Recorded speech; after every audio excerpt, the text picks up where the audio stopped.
Welcome back to Yoruba TV. If you're new here, you're welcome. Kindly click that subscribe button on your screen, like, comment, and share this program. Hey, you're me, Ojumore. Oju tefin wo mi oni for. Eti tefin po mi oni ti. Lashe Idumare. Ẹ káàárọ̀, ṣàlàáfíà ni mo bá yín.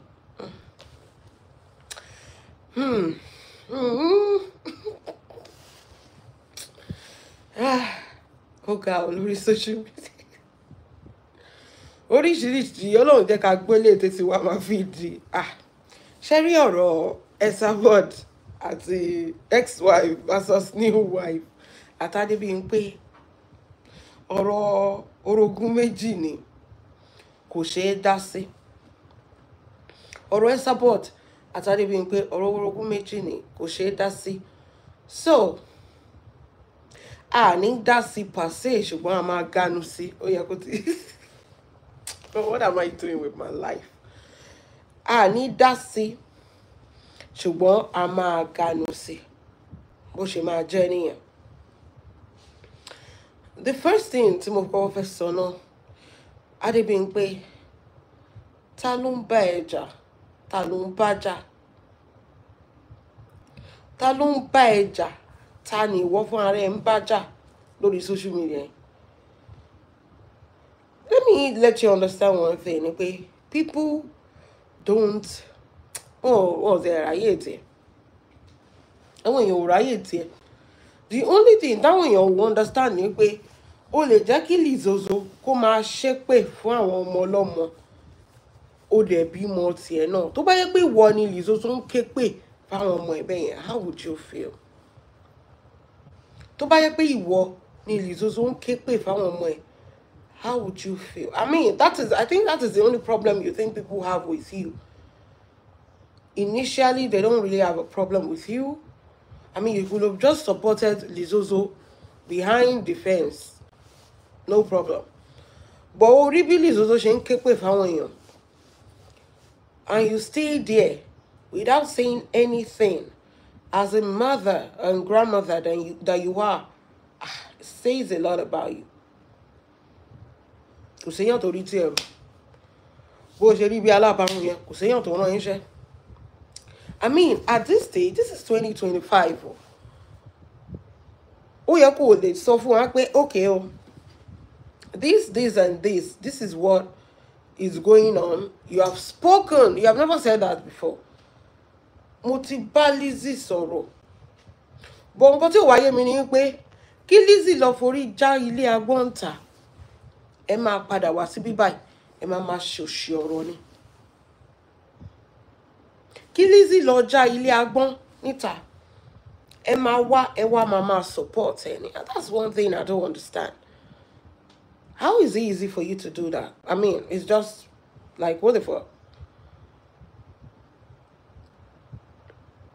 Ti dàgbà ju gbogbo nonsense ẹ ti pẹ́ jù lórí social media ju kẹ́ máa ṣe nonsense. Mrs. Alabarun, ẹ ti pẹ́ jù lórí social media ju kẹ́ máa ṣe nonsense tẹ́ ń ṣe. Kò make sense. Àgbàlagbà ni.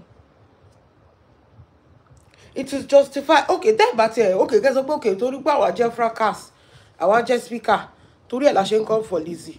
Understandable. Àwọn tí ò kì í ṣe fracas in online ńkọ́, tó jẹ́ àgbàlagbà irú ẹgbẹ́ tiyín. Àwọn tó gánú ayé ńkọ́, irú Mọ́mí Sàláwà Àbẹ̀ní yẹn ńkọ́. Ṣé kì í ṣe àgbàlagbà ni woman yẹn ni? Àwọn yẹn tún jù yín lọ lọ́jọ́ orí. Wọ́n tún fowó jù yín lọ. Wọ́n fọlá jù yín lọ. Wọ́n fèèyàn mímọ́, wọ́n fi jù yín lọ. Wọ́n jù LIZZOZO gan lọ àti gbogbo nǹkan tó ní. Àwọn yẹn ò mọ nǹkan tó ń sọ náà. ADEBIMPE, sórí àwọn nǹkan kan wà tó jẹ́ pé tó bá tẹ̀ ń ṣàtẹnujẹ, don't make it too obvious. Lizzy pé ìjọsìn ó ní ADEBIMPE ẹ jáde ẹ dìde ìjáde torí àmọ́ ṣe ń sanwó fún yín. Ẹ mọ̀ pé nǹkan tó mí nìyẹn. Àgbàlagbà ní now you should be able to decode everything that woman says.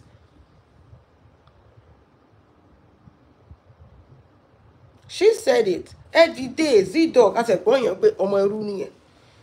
But look at you, educated, Gbogbo nǹkan ló máa lọ́lọ́run fi bùkún ẹ̀. You were a nurse. For the love of God. Ṣé pé ọmọ kékeré kan ló máa bóbó ẹ̀ online? Mi ò bẹ́ẹ̀ jà o. Àlàyé ọ̀rọ̀ lélẹ́yìí. Why did you call for this? I don't care. I don't care about you. How would you feel if this was your children doing this nuisance online? Nobody is saying Lizzy should not defend herself. But bringing Babalawo shepe fáwọn ọmọ ọlọ́mọ tí ó ṣe. In what book or in what year if it makes sense? This is one thing I don't understand.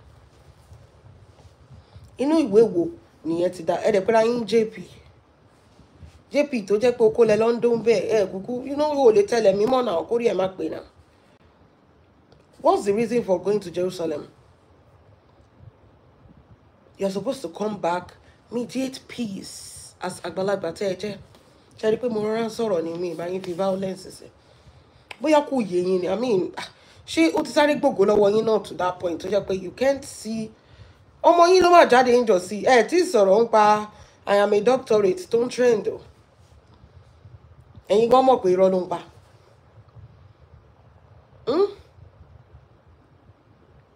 Ẹ̀yin gan mọ̀ wípé irọ́ ló ń pa. I am a doctorate tó sọ ń jọ yẹn. You have not said anything about that.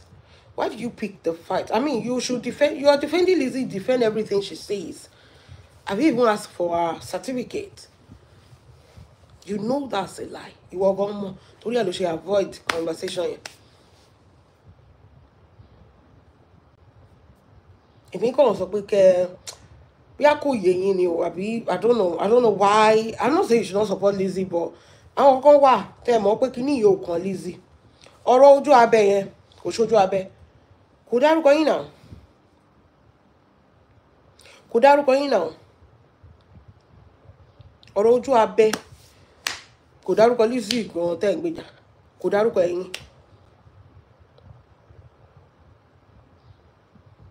But why are you just there constituting nuisance all over the place?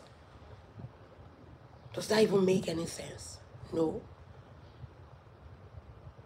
And from the beginning, you all feel like, hello, is it Mommy Hara? Welcome, ma.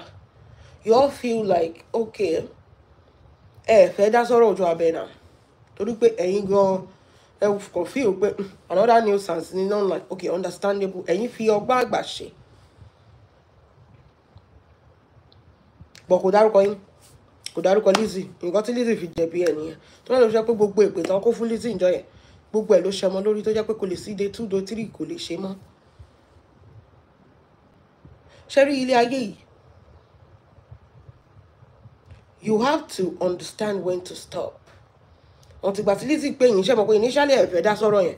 Until ìgbà tí Lizzy pè yín, àwọn kan wà tó jẹ́ pé Ọlọ́run má yẹ kéèyàn jẹ́gun mọ́yàn.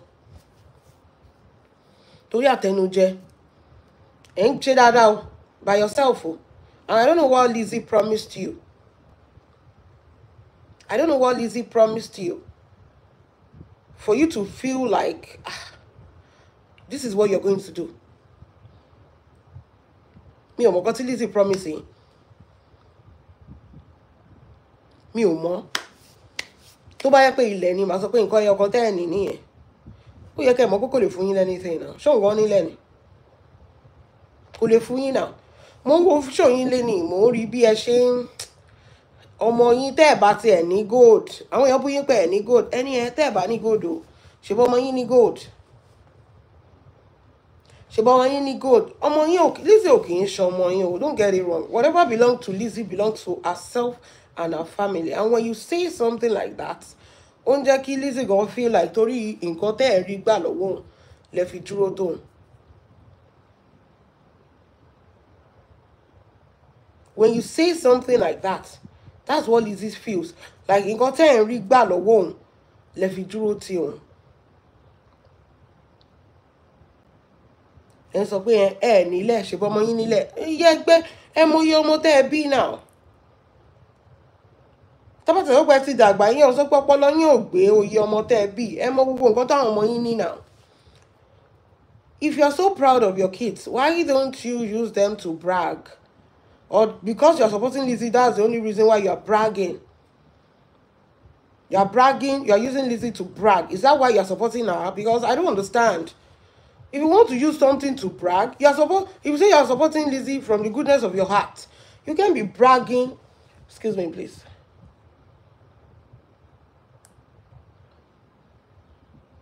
You can be bragging based on the things Lizzie has that belongs to herself, as children and her family. So the initial stage, I mean, Lizzie can see through all of you. And support it only paying got effect banning. In the part of the goodness of your heart.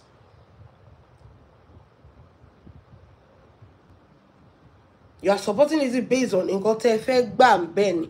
So that is why if they say anything, don't pass away any good. Any Lizzie if you go in relation gold because effect Jackie Lizzie be gold before you. That is why you are saying that we are very, very intelligent. We are very intelligent. The only reason you're supporting Lizzie is based on one thing. Torí pé ẹ fẹ́ máa fi brag, ẹ fẹ́ kó máa kó nǹkan ọ̀fẹ́ fún yín. That's the only reason you're doing all that nonsense. And she knows. Àfi tó wáyé pé òun gọ́gọ́ tí ó mọ̀ ni. ESABOD bú yín. ESABOD ò fi Lizzie bú yín náà. Ó bú yín one on one ni. Ó dẹ̀ ti pẹ́ tí ń ta síra yín. Ó ní ẹ ní gold. Ẹni tẹ́ ẹ bá tẹ́ ní gold. Ọmọ yín fi gbogbo Lizzie fi gbogbo ilé ṣe gold. Ṣé kí Lizzie wá gbé gold ẹ̀ fún yín ni? Ẹ lówó kẹ́ tó owó jọ kẹ́ lọ ra gold tí yín ni. Wọ́n ní ẹ nílẹ̀. Ẹ sọ pé ẹ ṣebí Lizzie ọmọ yín ló ń talẹ̀. No, Lizzie is not your daughter. Tó bá tẹ̀ sọ pé ẹ̀yin ni godmother. Godmother is different. In fact, nínú owó yín gan ló yẹ kẹ́ ti máa fún goddaughter yín. Nínú owó yín ló yẹ kẹ́ ti máa fún goddaughter yín. So ẹ jẹ́ understand pé àwọn ọkọ wà tó jẹ́ pé bá ṣe wà yìí. Àwa bẹ́ẹ̀ bá ṣe sọ ó yé wa dáadáa. Especially àwọn tá jẹ́ speaker. The only reason why you're with Lizzie is because you want to use her to brag. Táwọn ọmọ yín bá ṣe dáadáa ni ẹ má bínú. You use your children to brag, not Lizzie. You are supporting Lizzie. That is it. There's a difference. Láàrin méjèèjì. O lè jọ méjèèjì papọ̀. Lizzie is not your daughter. Ṣé o lè bí Lizzie gan lọ́mọ ni? Ṣé bó wá gbèjà Lizzie ni? Ó dàbí ẹni pé kí n sọ pé mo wá gbèjà Dorcas báyìí kí n sọ pé gbogbo sister mi ni Dorcas mo lè lọ́nu ṣọ́ọ̀bù ẹ̀ kí lọ́ọ́ máṣọ tó bá wù mí torí ẹ sọ́nà ẹni gbogbo aṣọ tí Lizzie ní dání ẹ̀ bẹ́ẹ̀ bọ́ ṣe sọ pé ẹ̀ láṣọ púpọ̀ èlé sọ pé kó máa fún yín lẹ́yọ̀ kọ̀ọ̀kan ṣe rí ọ̀rọ̀ sísọ jokingly directly or indirectly we can pick points from what you say ẹ̀yin gbogbo fara yín ẹ̀ ń jowú Lizzie. Màámi alábàáhùn ẹ̀yin fún ara yín ẹ̀ ń jowú Lizzie. Ẹni ẹ láṣọ ọmọ yín ṣáà ń taṣọ ní gbogbo aṣọ tó display yẹn lè sọ pé kó fún yín lẹ́yọ̀ kọ̀ọ̀kan báwo lẹ ṣe máa sọ pé kó fún yín níyàn tó ra aṣọ ìgbà tẹ́ bá sọ pé kó fún yín lẹ́yọ̀ kọ̀ọ̀kan ní gbogbo aṣọ tó display yẹn tẹ́ bá sọ pé Lizzie out of the goodness of her heart ó fẹ́ fún yín ní ẹyọ kọ̀ọ̀kan ní aṣọ tó display yẹn èlò gan láláṣọ ń taṣọ èlò ní profit Lizzie fún rẹ̀. There are things you don't joke with. So bẹ́ẹ̀ ló ṣe kọ́ ṣáà máa fún yín lẹ́mọ̀ kọ́ máa mú wá fún yín wọ́n ẹ̀ nílẹ̀ Lizzie ń talẹ̀ ó lè fún yín lẹ̀ ẹ̀ láṣọ Lizzie ń taṣọ ó lè fún yín láṣọ ẹ̀ ní gold Lizzie fi gbogbo ilé ṣe gold ẹ̀ lè gbé kankan nínú ẹ̀kẹ́ wọ̀. Friends with benefits nìyẹn. Godmother with benefits náà pé yẹn. Èèyàn tó bú yín ESABOD tó ta sí yín kò dárúkọ Lizzie tó fi ta sí yín. Ó sọ pé òun ní eléyìí jù yín lọ. Èmi náà ní o. Èmi náà ní tèmi o. Why tó máa fi ọlọ́lá tó máa fi brag? It make sense now. What you are saying directly to Lizzie is that Lizzie want to boo me o. Ṣèbó ní gold, ó yá wá gbé gold fún mi o. Nǹkan tẹ́ ń sọ nìyẹn. Lizzie want to boo me o. Ṣèbó ń taṣọ wọ́n ní mi ìláṣọ, ó yá wá káṣọ fún mi. Are you supporting that woman genuinely or because of what you want to? Because every time you talk about Lizzie, it's about her achievement. You want one or two things out of what she has. You want it free. Tó bá ṣe pé o fẹ́ rà àti òun support ẹ̀. Tó bá ń gbé fún yín lọ́fẹ̀ẹ́ torí Ọlọ́run. Tó bá ń gbé fún yín lọ́fẹ̀ẹ́. Ẹ jẹ́ sọ kíní kan fún yín. Lizzie máa run ni. Owó tó ń ṣe tó fi ń jẹun nìyẹn. Èló gan ni profit Lizzie tẹ́ sọ pé ẹ lè gba ẹyọ kọ̀ọ̀kan ní gbogbo aṣọ tó ń tà. Does that make sense? Ọ̀rọ̀ ó lákọ ó lóbi o. Bẹ́ẹ̀ ṣe mọ̀ ọ́ sọ làwọn náà ṣe mọ̀ ọ́ gbọ́ o. mò ń decode ẹ̀ báyìí, mò ń tú gbogbo èèyàn àti Lizzy o àtàwọn fans ẹ̀ àti everybody ẹ̀ ni mò ń já pé ẹ̀yin gọ́gọ́ fún ara yín you are supporting Lizzy godmother with benefit ní lọ́dọ̀ Lizzy. Ìwọ kí ló ti bọ́ lọ́wọ́ yín sọ́dọ̀ Lizzy rè ibi tẹ́ ó yẹ ká ti kọ́kọ́ jọ̀dẹ̀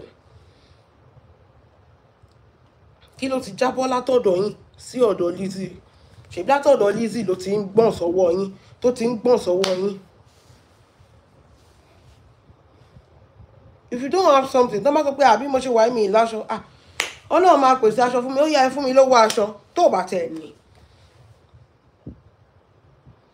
But using somebody directly you are on table Lizzy lára pé wọ́n ti bú mi pé mi láṣọ mi ní gold ó yá gbé kan lára wọn gold. Do you know how much that woman invested in her things that you are becoming because you want to support her automatically ó fẹ́ sọ ọ́ di ẹ̀dùn arinlẹ̀ kókó gbogbo nǹkan fún at the end of the day you will turn against her. We know how it works. This is social media. Tó o bá gbọ́n bí báyìí kò síbi tó o ti fẹ́ gbọ́n. Mi ò láṣọ adúpẹ́ o mi ò láṣọ o nǹkan tí mo ní mo ṣáà ń wọ̀ mi ṣáà wà kìsà o ní go tó wà fẹ́ pẹ́ ẹyọkan ló ní ẹyọkan mo máa ní ẹ̀yìn èèyàn mi nǹkan tí mo ní ni mò ń wọ̀ ìbẹ́ ti parọ́ fún wa pé ẹ̀ kí ń wọ góòtù yín pé ẹ gbé sí báǹkì ni àbí bó lẹ́sọ pé ẹ gbé sí.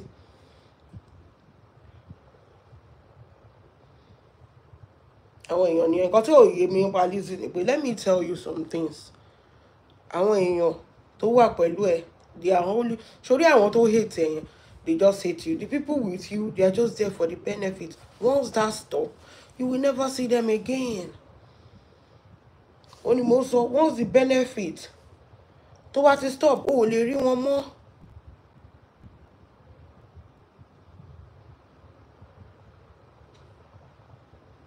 O ò lè rí wọn mọ́.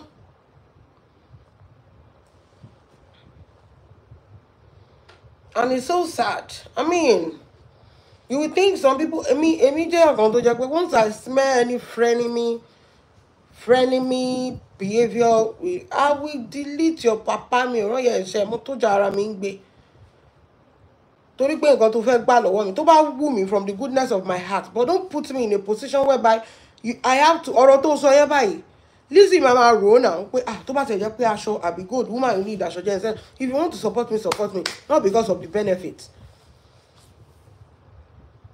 Because you won't put me in a situation to jẹ́ pé nǹkan tí mi fẹ́ ṣe I have to force myself to do it.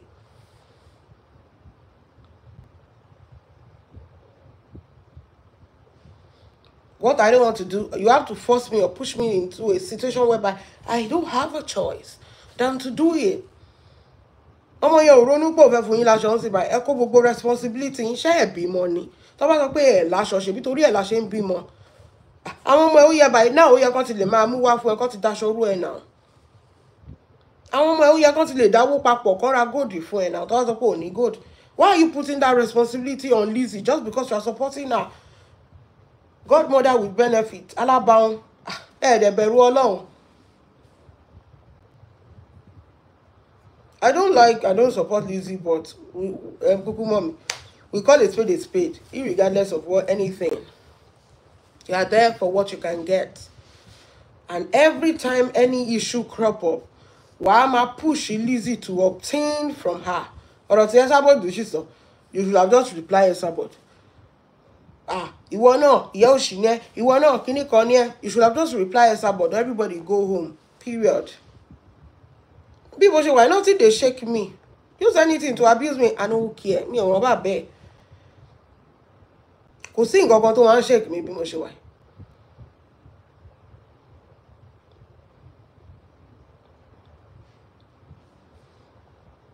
So at the same time, I don't know. You deserve ara yín náà, to be frank. You deserve yourself. Every ra yín mú bẹ́yẹn. Tẹ́ bá dẹ̀ ti rin ọmọ yẹn ní òwò ṣe bára yín máa balẹ̀ because mo mọ̀ pé torí pé ṣe ń rí jágbàjágbà lọ́wọ́ Lizzy ọdún tẹ́ bá ti mọ̀ pé kò sí nǹkan kan mọ́ ẹ̀yin ìbẹ́ ṣe wà ẹ̀yin lẹ máa kọ́kọ́ change ohun godmother ẹ̀yin lẹ máa kọ́kọ́ change ohun sọmọ yẹn tí ò dẹ̀ dá. That is by the way. Ṣé wá rí the other part tó funny sí mi? The other part tó funny sí mi. Oh God, mi ò mọ̀ bí mo ṣe fẹ́ sọ̀rọ̀ ẹ̀ ṣùgbọ́n because Asomode gan temi gan je. I be like, really? Seriously? Are you for real? Godmother, Adebimpe. Hey, ní tìjú o. Ẹ má bínú o. Mo lè ọ̀rọ̀ ilé wa shady bákan pọ̀. Ẹ ṣá calm down. Ẹ gbọ́ point mi. Hey, Ọlọ́run. Ní tìjú o. Any low self-esteem gan. Wọ́n ní wọn kì í fi oko ńlá dẹ́rù bà arúgbó ni wọ́n sọ fún wa. Adebimpe, okay, let me bring you back to the memory lane. Bóyá ẹ ti gbàgbé. This is just let me bring you back to the present. I cannot even go back to the memory lane because it's just too disgusting. Let's go back to the present. Ẹ jẹ́ á tún padà wá sí present. Have you forgotten what Gaddafi did to you? Pé ẹ ṣe ń fẹ́ Gaddafi. Ọlọ́run, ṣẹ́rí steez yín bí eléyìí ló ṣe rí, ó dẹ̀ jábọ́. I mean, kí ló máa ṣe mí ní ayé tó jẹ́ pé I will be struggling to be defending a man. Just imagine. Obìnrin tí you are a grandmother for the love of God. Obìnrin tí ò bá ti mọ Allah. Ọkùnrin tó jẹ́ pé wá sí online. Olóbò yami tó fi ń bu yín lẹ́nìí ẹnu Gaddafi láti gbọ́. Kò sí anybody tó wà ń bẹ́ẹ̀ gbà tó ń roko sí yín lóbò. Wọ́n ní omi tó jáde inú òbò yín jọ tó ń do yín. Wọ́n tó bá gbé drum pọ̀ máa kún bẹ́ẹ̀. Gaddafi then defend ló sọ yẹn fún wa. How would you go back to that kind of man that when he have issues with women, he will come online and mess them up? I mean, no. You can't be possible. No.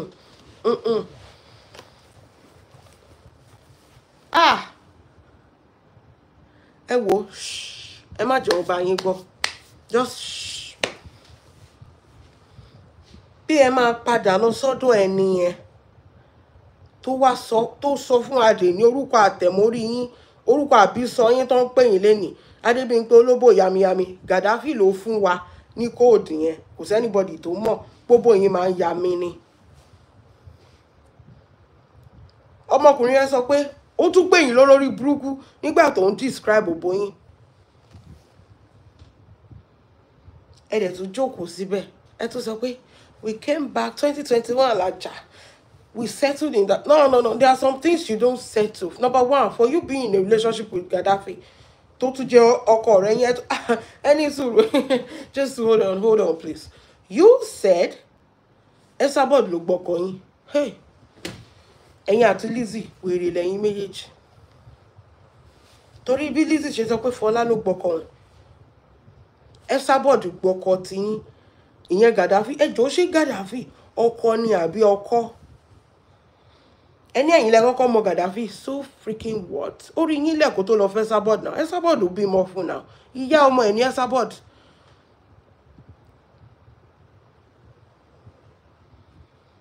Ìgbà tó dó ẹ̀yin. How many months, oṣù mélòó lẹ́yìn jọ lò together tó ti wá wọ́n ìyá yín lépè tó wá describe gbogbo yín ṣe rí online fún wa. Ẹ tún padà lọ settle because you want to prove a point to ESABOD. Let me tell you one thing. Know this and know this for free. You can never, not in this life again, be famous like ESABOD, be rich like ESABOD, be known like ESABOD. Mi mo òyìnbó tí mo tún lè lò. Gbogbo nǹkan tó ń wù yín kẹ́ jẹ́ yẹn. Tẹ́ fi ń seek attention up and down. Ẹ lè ní. Níbi tẹ́ ẹ ṣẹ̀sìn dé ṣe bí torí pé ẹ fẹ́ pẹ́pẹ́ ESABOD lẹ fi lọ fẹ́ ex-husband ẹ̀. Sorry, my tab. Ṣé bí torí pé ẹ fẹ́ ṣẹ̀sìn lọ́dọ̀ ESABOD lè ṣe lọ fẹ́ ex-husband ẹ̀ tẹ́ rò pé tẹ́ tún lọ sí ìlú ẹ̀ tẹ́ lọ lé wọn. Look at you defending a man that doesn't even respect you in the first place. I mean, money pride go. I mean, I'm a woman that knows when to walk away. When Choba makes sense more.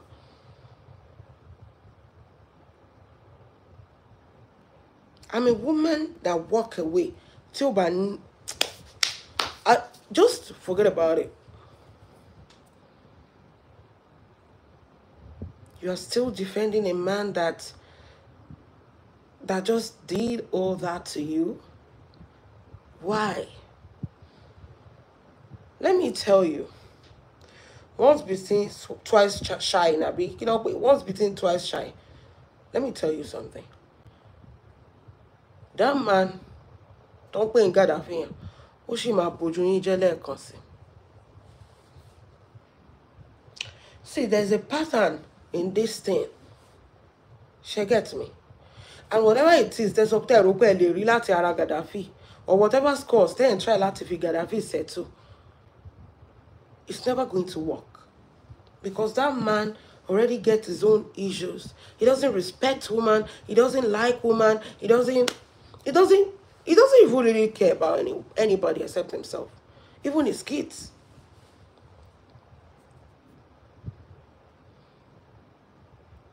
Ṣé mọ̀ nǹkan àbí ẹ ti kú nígbà tí Gaddafi tó ń lọ back to back pẹ̀lú ESABOD tó ń ṣépè fáwọn ọmọ tó ti ara ẹ̀ jáde ó rò pé let me tell you ọmọ bíbí ọkùnrin ló ń generate ọmọ bíbí obìnrin kan carry egg ni obìnrin kan carry womb ni inú sperm ọkùnrin gangan lọmọ wà tí sperm tó bá fertilize egg yẹn kò lè dọ́mọ Gaddafi gangan ló lọ́mọ.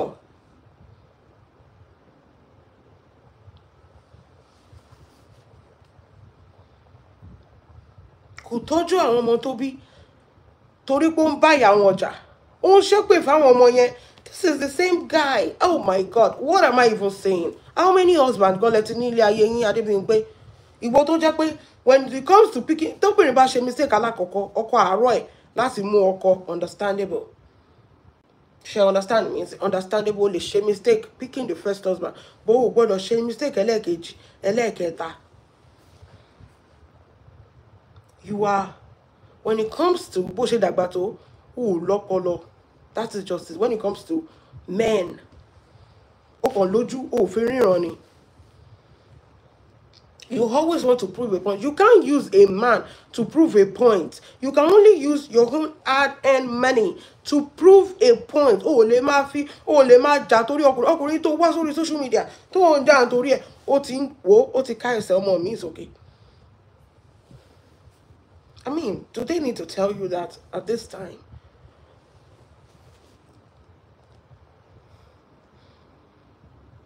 You know that man is not for you. It's not even for ESABOD. I want you to disown around for a long time.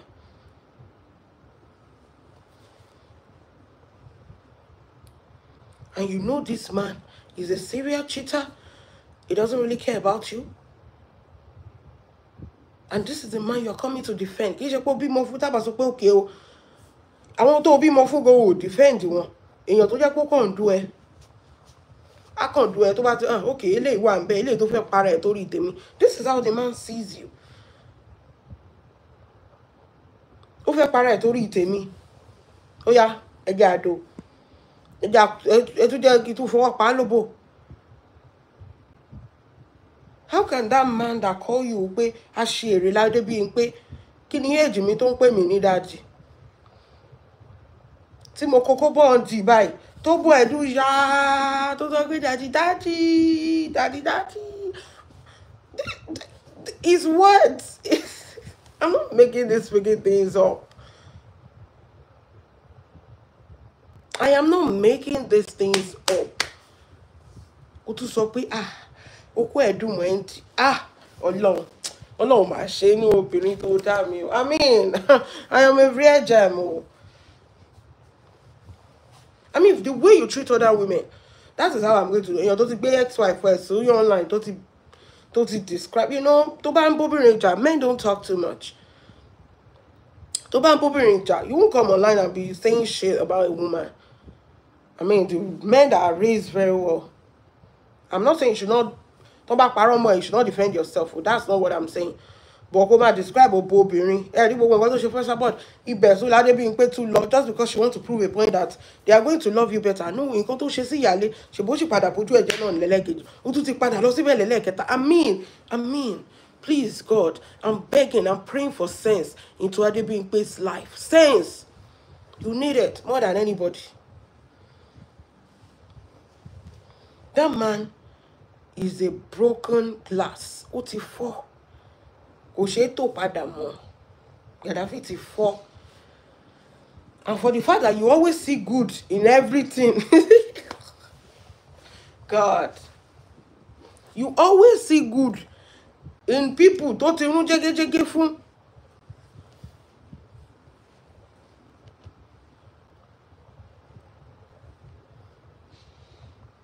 You always see good in the things that nǹkan tó ti bàjẹ́ tó ti rotten. That is when you see good. Does that even make any sense?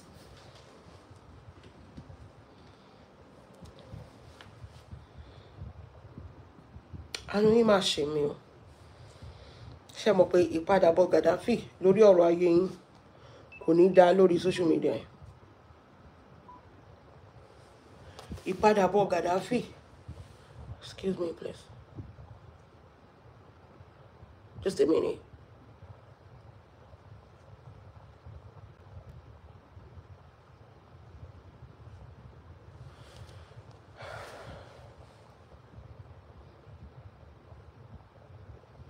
To you, you are better than ESABOD. Ọjọ́ tó ti lọ tó òkú tó ti tó ESABOD. Òkú tó ti wọnú di ESABOD. Somebody wey don another speaker. I go now the person. Ojo. Èèyàn tó ti another speaker. Kó wá ìwọ náà. Oh no, Maji.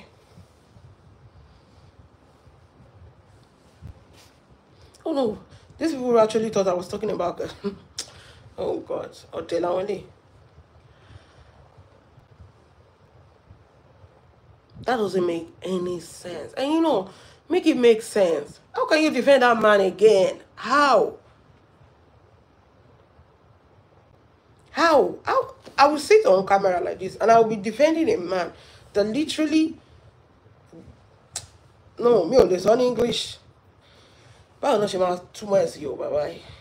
Èèyàn tó fòbò yín iṣẹ́ ẹ̀sìn lórí social media.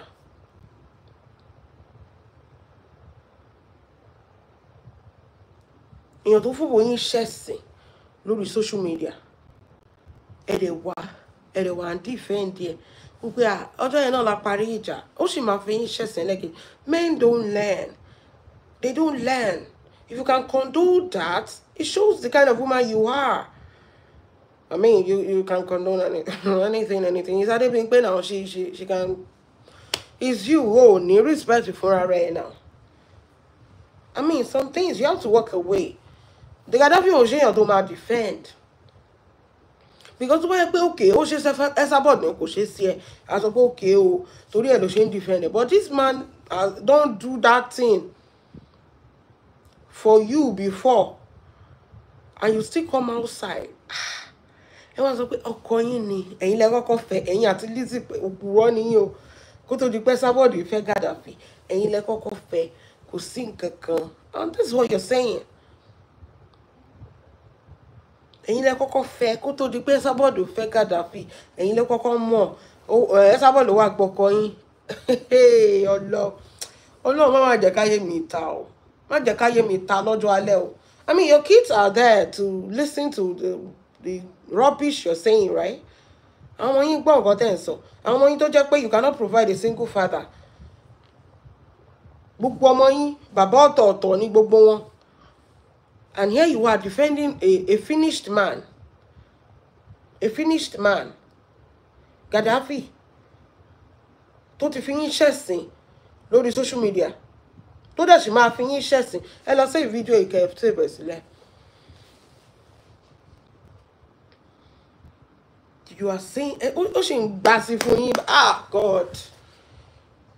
Wo, can you just vibrator àbí kí ẹ máa ń pè lẹ́lò tó ń ṣe sínú ẹ̀ ó dáa ju Gaddafi lọ. At least vibrator ni wàá fi ń ṣẹ̀sìn online. Hello, mommy Tootsie Pie. Ah, it's been a while. Good morning, ma. I'm fine, ma. I'm fine, ma. Ah, ó jẹ́ pé kíní vibrator yẹn lẹ́ ń keyboard body ó dáa ju Gaddafi lọ Adebimpe. And here you go again. You are dating Gaddafi. How now? Nobody can smack sense into your life. That man has done a lot of crazy things. I mean, kí ló máa ń wù yín lára ẹ̀ náà? Okay, kí ló máa ń wù yín lára damaged men? Kí ló máa ń wù yín lára damaged men?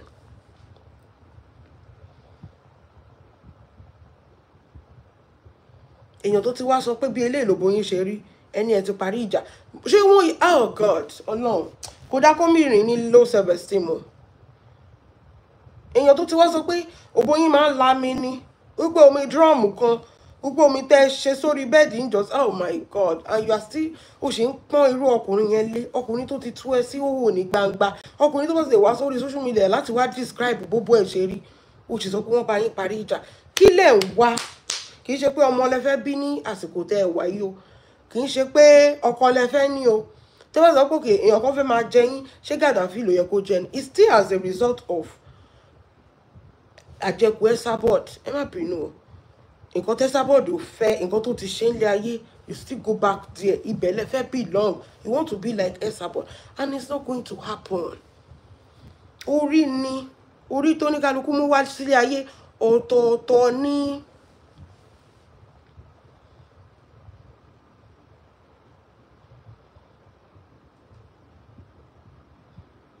Orí ESABOD ẹ sọ pé ẹ ojú ESABOD lẹ ṣe lọ school tẹ̀dí nurse kò ní ìdá ti lọ school owó tẹ́ ESABOD ń make ẹ lè make ẹ bẹ ṣe di nurse tó orí ni ìwé kan lọ lànà torí ẹ lẹ ṣe lọ àjẹkù ESABOD ọkùnrin tó sọ pé wọ́n ti sọ fún pé kó láwọ ẹ kó fomi lò ibẹ̀ náà lẹ́yìn náà lẹ tẹ́ ó bò fún sí hey. I mean, what point are you trying to prove? Because kò yé mi bí ọlọ́gbọ́n ọmọdé ètè mi bí a kò yé mi tó. What point are you trying to prove?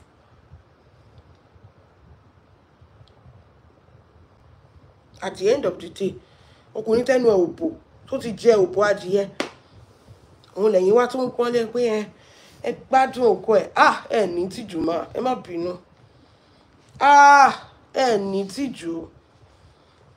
Kò tí ẹ kẹ́ tún máa dó Gaddafi ká sọ pé fẹ́ dó Gaddafi kò tí ẹ gbọ́dọ̀ sí ẹ̀dá àlàyé kan tó máa mọ̀ ẹ̀yin lẹ tí wọ́n ń defend èèyàn tó ti tú yín sí òwò ní gbangba wípé wọ́n ti bẹ̀yìn ẹ ti gbọ́ of course ẹ máa gbọ́ náà ìgbà tẹ́ ti mọ̀ pé kò sí anybody bẹ́ẹ̀ ṣe rí mo máa gbọ́ tẹ́ sọ pé bẹ́ẹ̀ ṣe wà figure 8 ni mí bẹ́ẹ̀ ṣe rí yẹn ẹ dàbí ìjàpá bí ìjàpá confam rẹ̀ ṣe rí ẹ mọ̀ pé ti lélẹ̀ kò sí anybody tó máa gbé yín but èèyàn gan sì fi pride sínú ẹ̀ tó bá mọ̀ pé o tẹ̀ ti lélẹ̀ wàá sì fi pride sínú ẹ̀.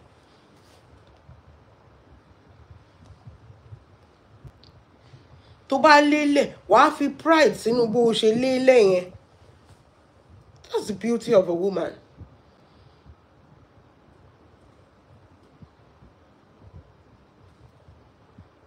It's why you are defending that man. I mean, the man will just sit in his house laughing at you and be like, oh, of course, or Denny now. Because sing got mo de ṣe sí kò lè lọ. That's what he will be saying. Kò sí nǹkan tí mo lè ṣe sí kò lè lọ.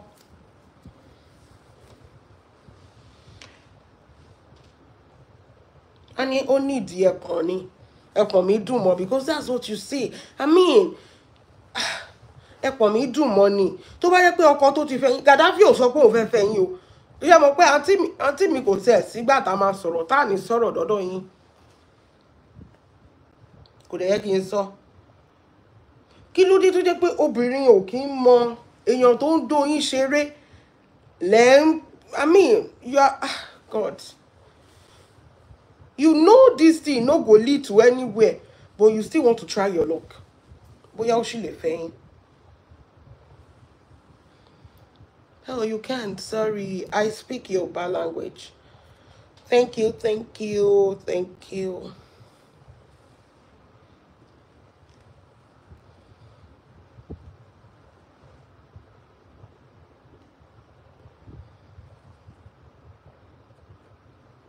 I'm a Nigerian.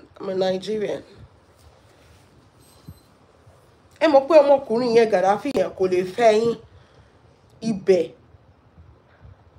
Ibẹ̀ náà lẹ ṣì lọ bàtí kò lè fẹ́ yín. Ẹ lè lóyún mọ́ ẹ ti wọ menopause. Àmì tó bá tẹ̀ tún fẹ́ dó okó pé wàá wá okó tó ní ọpọlọ ni. Kì í ṣe pé ẹpọ̀ pàpàpàpà nìkan ni. You have to tó bá ká ẹ mọ̀ díẹ̀ gan wá mọ̀ pé ẹni yẹn ní steez. Àmì kí ló dé tó jẹ́ pé àwọn àgbàlagbà náà máa ń ṣe láńgbáláńgbá káàkiri náà. Yeah, there are lots of Nigerians in London. Yeah, you're right.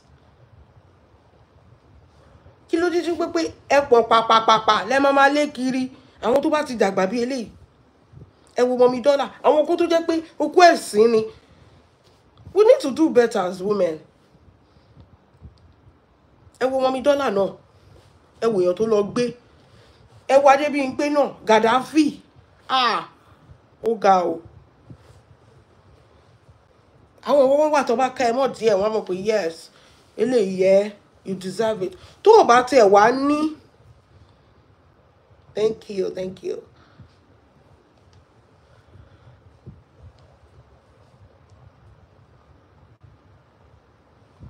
Tó o bá tiẹ̀ wá ní ọkọ tó mọ̀ pé òkè o wọn ò fẹ́ gbé ẹ mọ́. Oh my dear, your self-respect matters. Kì í ṣe pé kéèyàn gbà fún just anybody. And it doesn't even have to do with age. Kò dẹ̀ ní ṣe pẹ̀lú education, pẹ̀lú bẹ́ẹ̀ ṣe wà educated tó.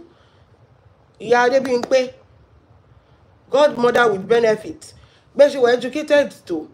Ẹ wúrú Gaddafi tó ń pọ̀ yín. Ṣé rí pé ìwé yẹn gan kò show. Wípé you can do anything. O lè labo sí anything. Just because, I don't know, mi ò tẹ̀ mọ̀, the man is not giving you money. Ọmọkùnrin yẹn ò fún yín lówó náà. Kò tọ́jú yín náà. Kò invest sínú yín náà. Kí ló wá ń contribute sí life yín? Hello, mommy, mo dúpẹ́. Good morning, ma. Thank you, ma. Kò fún ẹ lówó. Ó ń bojú ẹ jẹ́ online ni. Ó ń describe òbó ẹ online ni. Ó kú better gan kó wà single. Ju kó máa fẹ́ èèyàn. Ká tó sọ pé ó ṣe mistake. Èèyàn lè ṣe mistake lẹ́ẹ̀mejì ni. Just because you want to intimidate ESABOD. Ó wá lọ ń gbé àjọkọ̀ ESABOD. Àtẹ̀yẹ pé ọkọ gidi. Tó wáyé pé ọkọ alálùbáríkà ló lọ fẹ́ǹsì. Àsọ pé òkè alálùbáríkà ni. But that man is a finished man.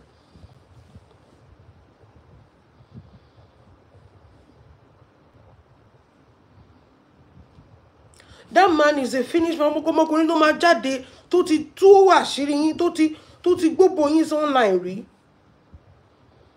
Ọmọkùnrin yẹn ti jáde òun ló describe gbogbo yín ṣe rí fún wa. Àmọ́ nǹkan kan. Òun ló wá fi yín ṣẹ̀sìn. Òun ló já yín sí òun gbangba látọjọ́ tẹ́ tí ń dóko olóko àṣírí yín ò tú. Gaddafi yẹn ló wá tú àṣírí yín.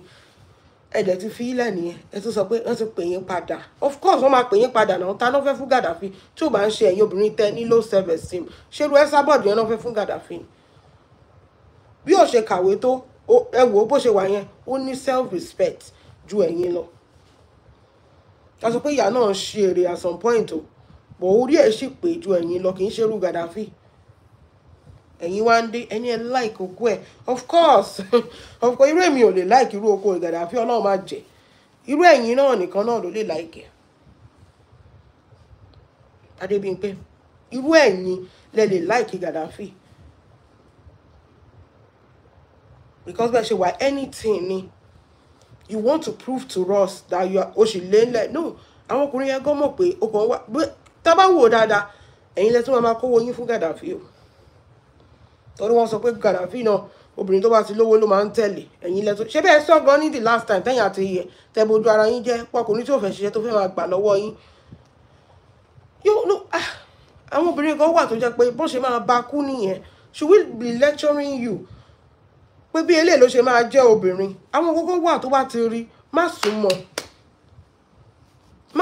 má tiẹ̀ rò pé bóyá ó lè change. Ọkùnrin ò kì í change. Bó ṣe fún wọn ní pàṣẹ tá fi nà yá lé ni owó yẹn ó ring forever ni. Ó ń bẹ lájà fún ìyàwó. Make sure kó o mọ nǹkan tó ṣẹlẹ̀ láàrin òun àti ìyàwó ẹ̀ kó tó lọ tẹ́rí síbẹ̀. Adébímpé mọ gbogbo wa gan lórí social media la mọ nǹkan tó ṣẹlẹ̀ láàrin Gàdáfì tí òun tọ́jú ọmọ. Irú ọkùnrin gidi wo ni ò kì í tọ́jú ọmọ? Adébímpé mọ kínní ó sì sọ pé àwọn fẹ́ proof point wípé Gàdáfì máa fẹ́ òun kò sí nǹkan tó máa ṣẹlẹ̀ kíníkan bó ṣe wá bójú ẹ̀jẹ̀ náà ni ó tún ti padà síbẹ̀. Ajá ẹ̀ tún ti padà sí DAB. At 54 àbí 56 àbí kí ni age yín? Hey ọ̀nà ẹ má bínú o, àbí tó bá dẹ̀ wù yín kẹ́ ẹ bínú. Àwa kàn bá yín sọ̀rọ̀ ni, sóòótọ́ ọ̀rọ̀ ni. You need it. Táwọn ọmọ yín ò bá lè bá yín sọ, you need it. Tó bá fẹ́ dóko kò yẹ kó máa dóko ọkùnrin tó wà ní fracas. Wàá dóko tiẹ̀ sẹ́yìn tó jẹ́ pé kò sí anybody tó máa mọ ibi tó ń ṣèdọ̀tí ẹ̀ sí. Wàá dó sẹ́yìn tó yẹ pé wọn ò ní ká ẹ, wọn ò ní mọ ibi tó ń ṣe sí ni. But here you are doing nonsense as old as you are.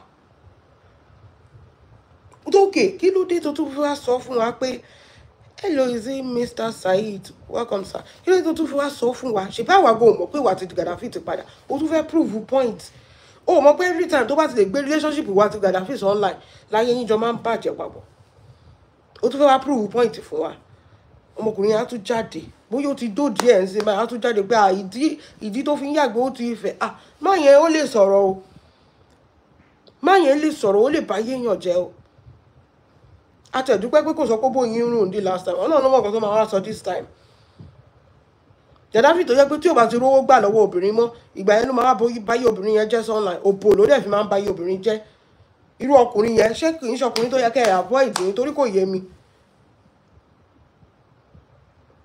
Ó ga o. Ó ga ó lágbára. Kọ́lọ́run ṣàánú yín. Ẹ máa wà all right, Adébímpé. Mo ní mo ti sọ fún yín láti bẹ̀rẹ̀ pé ta ló ń bá yín jà, ta lè ń bá jà. Gbogbo description LIZZOZO tẹ́ ẹ̀ ń sọ ẹ wò ẹ má fi nù wá àmọ́ jẹ. Ẹ má fi nù wá àmọ́ jẹ. Let me tell you one thing, and I want you to know this for free. In the history of èèyàn tó bá yẹ Lizzy jẹ́ débi tó dé, ẹ̀yin number one. Kò sí bẹ́ẹ̀ ṣe justify orúkọ yín ó ti wà nínú orúkọ èèyàn lórí social media tó kọ́kọ́ báyé Lizzy jẹ́. Èèyàn tó kọ́kọ́ tó rán ṣépè fún Fọlá àtàwọn èèyàn tó gba donation fún Fọlá kì í ṣe Dorcas nìkan, ẹ̀yin lẹ kọ́kọ́ gba donation fún Fọlá, èpè yẹn náà sì máa jà yín. Gbogbo èèyàn tó gba donation fún Fọlá bí eléyìí ló ṣe máa rí fún wọn, èpè yẹn yóò ń jà yín torí ẹ̀yin náà ti gba donation fún Fọlá. Kò sí bẹ́ẹ̀ ṣe lè wẹra yín mọ́. Fọlá ti gbọ́dọ̀ yín kọjá. Ẹni ẹ̀ mọ̀ ni. Ẹ̀ ń support Lizzy lé ní. Ṣé gbogbo àwọn tó wà lórí social media yìí, gbogbo àwọn speaker yẹn wọ́n support Lizzy rè ni. Ẹni ẹ̀ mọ̀ ni. Ẹni ẹ̀ mọ̀ ni.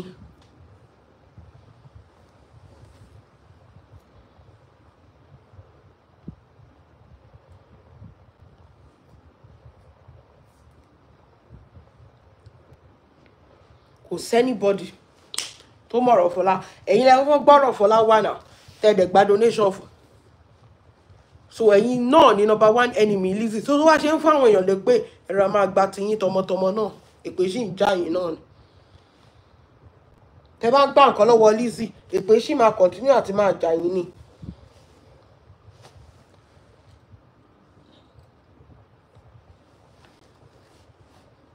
Nǹkan táwọn èèyàn sọ ni pé ẹ wùwà bí abiyamọ, ṣèbẹ́yìn náà lọ́mọ tí. Ẹ wùwà bí ìyá ọmọ, ẹ wùwà bí abiyamọ, ẹ wùwà bí àgbàlagbà.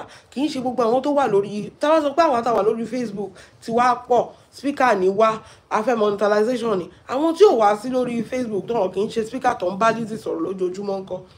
Àwọn Nollywood, àwọn àgbà Nollywood tó ń bá Lizzy sọ̀rọ̀ lójoojúmọ́ ńkọ́.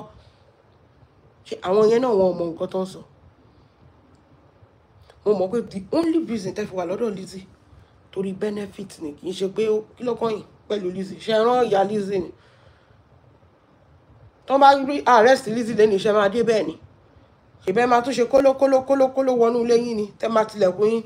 Tẹ́ máa sọ pé we are praying for Lizzy, nothing will happen to her. Ẹ ṣe máa sọ nìyẹn náà. Ẹ̀yin gangan lọ̀tá Lizzy. Kòkòrò tó ń jẹ̀fọ́ Lizzy, ọ̀dọ̀ yín ló ti wá. Ìwọ tó bá yẹ pé àwọn ọmọ yín, kí ló dé tó jẹ́ pé òkè ẹ̀yin jà fún Lizzy, ẹ ṣe káwọn ọmọ yín náà kan wá jà fún Lizzy. Ká fi lè mọ̀ pé ẹ nífẹ̀ẹ́ Lizzy lóòótọ́, ìyá ń jà, ọmọ ń jà. Ẹ kó àwọn ọmọ tí yín sábẹ́, ẹ kó wọn wọlé, ẹ ní kí Lizzy máa ṣorí burúkú lọ. Táyé bá máa bàjẹ́ kó bàjẹ́. Penny the time láyé Lizzy máa bàjẹ́ wípé ẹ̀yin aṣá ti gba nǹkan tẹ́ fẹ́ gbà lọ́wọ́ ẹ̀. Torí ẹ̀ lẹ ṣe ń tẹ́ ẹ bọ́ lára pé Lizzy tẹ́yìn ò bá tẹ̀ ní gold, ṣebí Lizzy ṣe fi gbogbo ilé ṣe gold, ó lè gbé gold fún yín, ṣebí nǹkan tẹ́ fẹ́ nìyẹn. We can see through you, Adebimpe. Everybody knows. Ibi tó ti ń jẹ nìkan ló mọ̀. Tó má dẹ̀ ti ń fún ẹlẹ́gùn jẹ, o ò ní rántí anything. O ṣáà ti ń jẹ. It's good for you, it's not good for you. As long as you are eating it, you don't care. You don't care about anybody. So my question to you is that with everything happening now, ìwọ náà mọ̀ pé o fẹ́ kó forí pépé Lizzy tó rán yín jáde fún ojú abẹ, ó ti wọlé onísìn analysis ló ń ṣe. Ọjà tó sọ pé kí Lizzy máa tà, òun náà ló bẹ̀rẹ̀ sí ń tàn sí báyìí, kò lè jáde mọ́. Ìgbà tó jẹ́ pé bàbá lábúlé gan èpè ti fẹ́ pa, ó ti jápa. Àwọn èèyàn tó sọ pé láti ní bàbá lábúlé ọmọ ọlọ́mọ, èpè ti fẹ́ mu, ayé ẹ̀ ti fẹ́ bàjẹ́ ló fi jápa. Nísìnyí Lizzy ń ṣe analysis. Ṣé ẹ̀yin náà máa bá ṣe analysis? Ẹ̀yin náà torí gbogbo èèyàn ló ń ṣe Lizzy. Lizzy máa tún jáde sí aṣọ pé ojú abẹ ló ra fóònù Fọlá, ojú abẹ ni gist lover. Títí ó bá ń sínwín, ṣẹ́yìn ò lè sọ fún pé baby, something is wrong with you. Calm yourself down. Kí ló dé tó yẹ pé ìgbà tójú abẹ jáde yẹn tí ò dárúkọ Lizzy, ṣé ti rí pé ló máa pa gbogbo yín mẹ́yìn. Kò dárúkọ Lizzy, ó ń gbàdúrà fún Ìyábọ̀ ni. Kí ló dé tó yẹ pé ìgbà tójú abẹ jáde, kí ló dé tó jẹ́ pé ẹ̀yin ò sọ fún Lizzy pé Lizzy máa sọ̀rọ̀, jẹ́ káwa kọ́kọ́ jáde ká lọ fi wò wá. If you say you are supporting somebody, in fact, when Ojuabe talk, you saw the video. When she prayed for Yabo, you saw all the videos. But what did you do? Ẹ sọ̀rọ̀. Ẹ jẹ́ kí oníjà kó máa jàjẹ́ ẹ lọ. Ẹ ti Lizzy sójú ogun. Wọ́n ti gbà tí Lizzy sọ pé kẹ́ ẹ jáde lẹ mà tó jáde. Ẹ̀yin àti Zimama, ẹ mọ nǹkan tẹ́ ẹ ń ṣe. Torí owó lẹ ṣe wà lọ́dọ̀ Lizzy.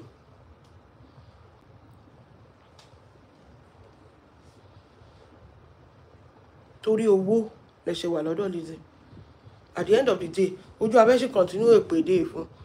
A sọ pé Zimama òun dẹ̀ rèé, ìwọ ní babaláwo onílé òòṣà. Ayé ẹ̀dẹ̀ rí bó ṣe rí yẹn. You don't have a job, you don't have a business, you are not a citizen, you don't have anything.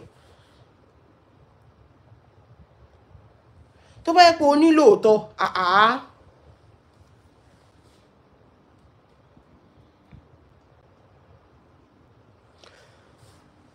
Elsa, let me block you. Because me ò ráyè tiẹ̀. They have first time out, 24 hours.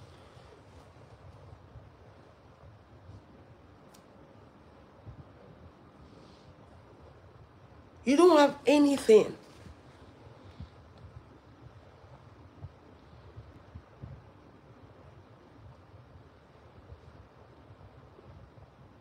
Ó dẹ̀ lógún oníbàbà lábúlé, òun ṣoògùn lójú ara ẹ̀ yẹn.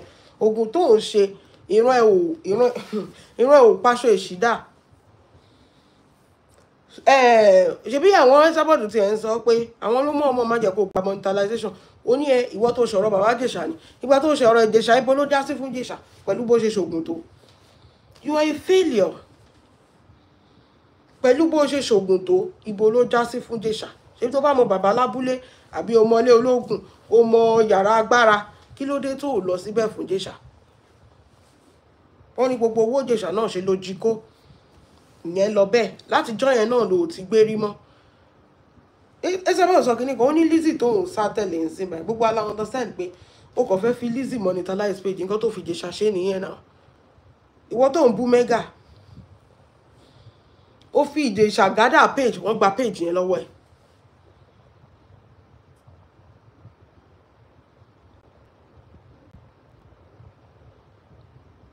ó fi ìdè ṣàgádà page wọ́n gba page yẹn lọ́wọ́ ẹ̀ náà ó tún ti ń fi bí Lizzy kó page lọ still náà àwọn ESABOD ń tọwọ́ bọ page yẹn ni wọ́n sọ pé o ò ní gba monetization ṣe ó máa ṣiṣẹ́ kù ni ó ti pẹ́ tó ti wà lórí social media I'm talking about for how long foundation tó gbé wá gbogbo gbà tó ń ṣe ti Ìjẹ̀ṣà yẹn bó ṣe lọ ló ṣe bọ̀ kò sí nǹkan kan Lizzy tó ń support yín sí máa ó fẹ́ fi gather crowd torí ẹ̀ ló ṣe lé gbogbo àwọn warriors ní gbogbo gbà yẹn kó lè jẹ́ pé ìwọ nìkan ló ń speak fún Lizzy kó lè fi gather crowd at the end of the day o ò lè mú nǹkan kan bọ̀ náà ni wọ́n sọ pé o ò ní gba monetization lórí social media.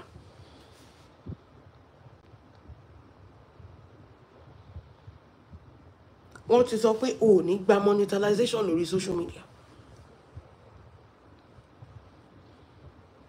wọ́n tọwọ́ bọ page ẹ̀ fún ẹni so that o ò ní rí nǹkan kan mú jáde ń bẹ̀.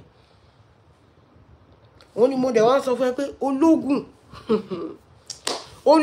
ó dẹ̀ ń ṣe oògùn bó ṣe rí yẹn àkísà ló dẹ̀ ń wọ̀ òyìnbó ò gbọ́ iṣẹ́ ò ní business ò ní kí ló lè sọ pé o fẹ́ dá owó ẹ̀ ṣe tí o bá fẹ́ lọ Nàìjíríà Lizzy ló ń ra economy ticket fún ẹ o ò lè dá ṣe anything bó ṣe wà yẹn ìjọba ló ń tọ́jú àwọn ọmọ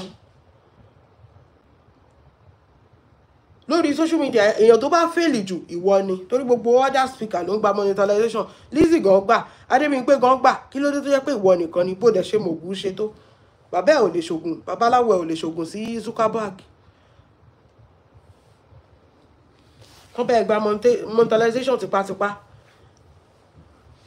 you better check yourself kó má yẹ pé oògùn tó ń ṣe ìwọ fún ara ẹ ló ń affect ó jẹ́ check ara ẹ dáadáa my sister kó má yẹ pé o kàn máa bá yára ẹ jẹ́ náà nìkan ni ó lé gbogbo àwọn warriors torí pé kán lè tètè kó jẹ́ pé ìwọ nìkan ló fẹ́ máa sọ̀rọ̀ ọ̀rọ̀ ẹnìkan ni kó máa gbọ́ at the end of the day kò sẹ́nibody tó ń gbọ́rọ̀ ẹ̀ náà sórí téèyàn wá ti ṣèkàṣèkàṣèkà wàá tún fìkà yẹn wàá tún fi ṣe ra ẹ̀ bọ́rọ̀ ẹ̀ ṣe rí nìyẹn zidọ̀ wàá fi ìkà wàá fi ṣe ra ẹ̀ Lizzy rò pé òun support òun ni kí Lizzy bó ṣe ń sọ̀rọ̀ mẹ́gà tó ń ṣe máa ṣe show yẹn in another video time ti lọ bí Lizzy ṣe ń sọ̀rọ̀ mẹ́gà tó fẹ́ para ẹ̀ lórí ọ̀rọ̀ mẹ́gà ẹjọ́ bá mi bèrè lọ́wọ́ Lizzy pé Zdog ló gbé ọ̀rọ̀ Ìjẹ̀ṣà sórí kí ló mú bọ̀ ń bẹ́ẹ̀ ṣé Zdog tó bá wá Nàìjíríà ṣó dé ibi tí Ìjẹ̀ṣà wà ṣó rí Ìjẹ̀ṣà sójú báyìí ṣó mọ ibi tó wà èèyàn tó sọ pé ó jà fún Ìjẹ̀ṣà ó jà fún Ìjẹ̀ṣà gbogbo ìgbà tó ń lọ Nàìjíríà kí ló dé tó tiẹ̀ visit Ìjẹ̀ṣà mi tó wà àtọ́jọ́ tó ti gbé kò dé bẹ́ẹ̀ rí ó dẹ̀ ń lọ Nàìjíríà ó lọ ń dóko àwọn èèyàn kọ́kọ́ wà wá ti mọ̀ traces ló ti máa mọ̀ pé àwọn eléyìí kò sí yes nílé ayé wọn lè mú yes.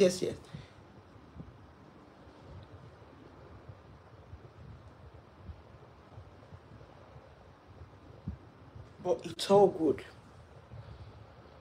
because àwa mọ̀ yín dáadáa Lizzy ni ò mọ̀ yín àwa mọ̀ yín dáadáa Lizzy ó dẹ̀ obviously Lizzy tó mọ̀ tí ó mọ̀ size everybody so bẹ́ẹ̀ ṣe rí yẹn àtàdébímpé godmother with benefit àti Zdog aláṣẹ dànù ó ti fi yín síbì kan ọjọ́ tẹ́ bá ti kọjá yìí ara yín ó ti ní size yín dání tó máa fi san fún yín padà. Hello Mọ́mí Ọlábọ̀dé good morning ma àti fẹ́ẹ̀ ṣe tán lẹ́ṣẹ̀ wọlé Mọ́mí Ọlábọ̀dé ẹ máa wò láti bẹ̀rẹ̀ again ni o 1 hour péré àfẹ́ máa kúrò lórí 1 hour yẹn mọ́. So in conclusion Adébímpé ò tí ì rọ́kọ ò tí ì rọ́kọ ẹ̀sìn lórí ẹ̀sìn awọ́rò ní Gaddafi ẹ̀sìn awọ́rò ní Gaddafi jẹ́ so torí ẹ̀ bá pé kó tètè bá ẹsẹ̀ sọ̀rọ̀ wọ́n tó wá describe pé òbú ẹ máa ń rùn ni torí ọ̀kan lórí social media náà sọ wá pé ògì tó wà ló bú ẹ̀ tó wá fi odidi tẹ̀tùmọ̀ sọ́ọ̀ fọ́ kò ṣeé fọ́ mọ́ wọ́n sì ń bọ̀ wá describe gbogbo ẹlẹ́lẹ́kejì in fact tó bá tọ́ àti ẹ̀gbẹ́ fọ́tò òbò ẹ jáde lórí social media ó tí ì rọ́kọ fẹ́ àti gbogbo àtẹ́nù tó ń ṣe lọ́dọ̀ Lizzy yẹn gbogbo àtẹ́nù tó ń ṣe lọ́dọ̀ Lizzy yẹn ó jẹ́ ra stop ẹ̀ because tó bá bú ẹ ESABOD tó fi góòdì bú ẹ tó o bá já fún Lizzy nǹkan ṣé o ò ní ra góòdì sọ́run ààrẹ ni o ò ní ra aṣọ gidi sọ́run ààrẹ ni must Lizzy give everything to you Adebimpe must she give everything to you èlò gan lọ́lọ́jà ń ta tó ń sọ pé yẹn bó o ṣe wà yìí torí kò yé mi ṣé wọ́n ló dá mi lókòwò ní tó bá sọ pé bó o ṣe wà yìí gbogbo aṣọ tí Lizzy show lánàá o lè sọ pé kó máa fún ẹ ní ẹyọ kọ̀ọ̀kan ní gbogbo èlò gan ni Lizzy ń jẹ lórí aṣọ tí wọ́n fẹ́ gba aṣọ for free mú owó tiẹ̀ mo mẹ́rin lábọ̀ ṣe sorry I came late èyà ẹ kú ṣẹ́mà